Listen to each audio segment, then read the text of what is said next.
Con sus prismáticos pegados a los ojos, estos policías apostados en las alturas nevadas de los Alpes franceses vigilan a los inmigrantes que intentan cruzar la frontera con Italia.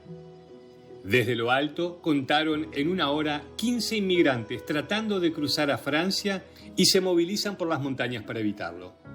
Es un peligroso juego del gato y el ratón en el que los migrantes y los policías se vigilan, se esconden y se rodean a la espera de que el otro en algún momento se canse y cometa un descuido. La imagen se repite todos los días, todo el año.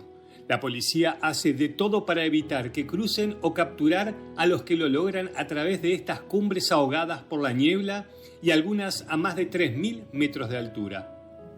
Algunos preferirían esperar a que anochezca, orientándose lo mejor que puedan por las montañas con ayuda de mapas y puntos GPS de sus teléfonos móviles. Los más afortunados pueden estar equipados con ropa y botas para caminar por la nieve. Otros no tendrán esa suerte. Unas 6.000 personas fueron interceptadas este año en estos pasos. Unos 1.200 eran menores. Por fortuna para los migrantes, además de las patrullas de los policías, existen otras patrullas, las de los voluntarios, dispuestos a ayudar a los migrantes en peligro. Mise à l'abri immédiate, compte tenu du risque potentiel de gelure. Là, statistiquement, on a un migrant sur deux qui a une gelure plus ou moins sévère ou une ou plusieurs gelures aux mains et aux pieds. Et donc, à partir de ce principe-là, on n'attend pas et on retourne tout de suite au camp de base du refuge pour pouvoir pratiquer les premiers soins. Au début des maraudes, on est à une trentaine de personnes. Moi personnellement, j'ai pu en mettre à l'abri 5 sur ma dernière maraude. Et sur les 5, il y en avait 3 qui avaient des gelures, dont un où le stade était assez avancé. Los voluntarios llevan en sus mochilas ropa de abrigo y comida para que los migrantes que pasan por ahí puedan calentarse y recuperar fuerzas. Salen al encuentro de migrantes paralizados por el frío y el terror de ser atrapados por la policía. Cuando logran su confianza, los acompañan a un refugio para darles primeros auxilios y comida caliente. Qui est-ce qui parle français là? Ouais. Bastien va descendre devant avec sa voiture. Moi, je fais le tour du rond-point et je vous. La police est à côté. Hein? Voici la police. Voilà, le poste de police est là-bas. Voici, il est en train de faire contrôle. Quoi? Là-bas, là? Oui. Oui, bah allez hop. Par devant, Bastien. Vous venez dans ma voiture.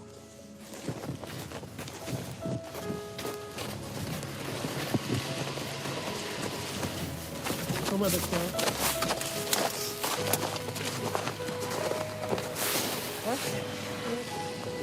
Combien de temps vous avez marché? Depuis la journée. Toute la journée? Si. C'est bon. Allez, restez là. Un peu ici, un de l'autre côté. Un de l'autre côté. De l'autre côté. Là-bas. Viens par là. Allez, ça va faire?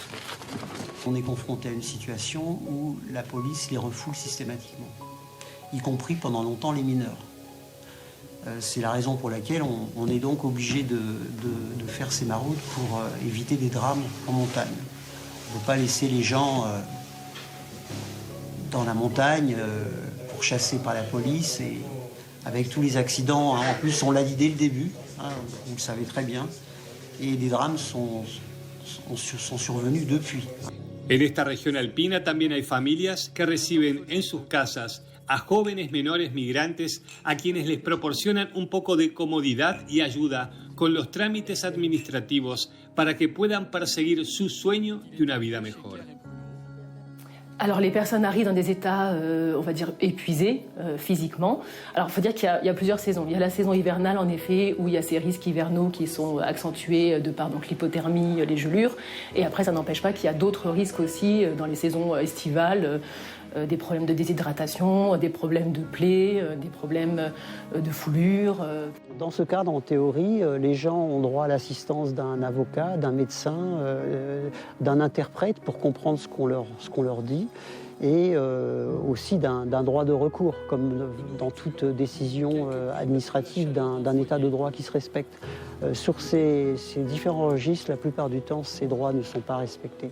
Donc, mientras el gobierno despliega en la frontera a policías, gendarmes, empleados aduaneros y soldados para trabajar juntos en una única fuerza fronteriza, son muchos quienes creen que el endurecimiento de los controles empuja a los migrantes a correr riesgos cada vez mayores.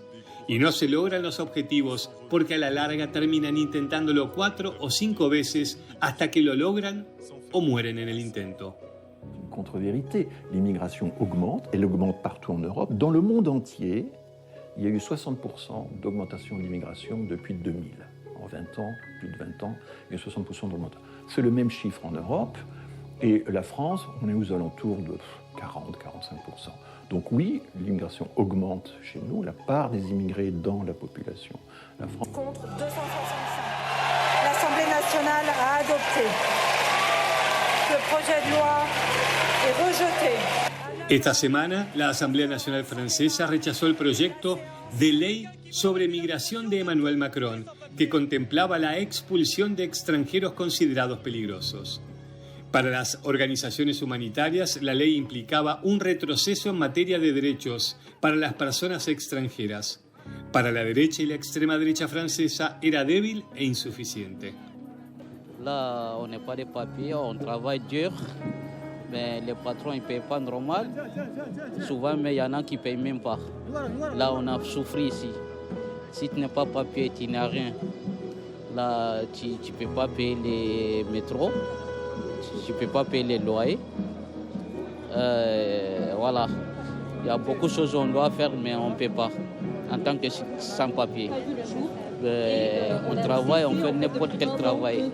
Con esta nueva ley, o una aún más dura impulsada por la derecha, los migrantes indocumentados temen que la reforma los estigmatice todavía más.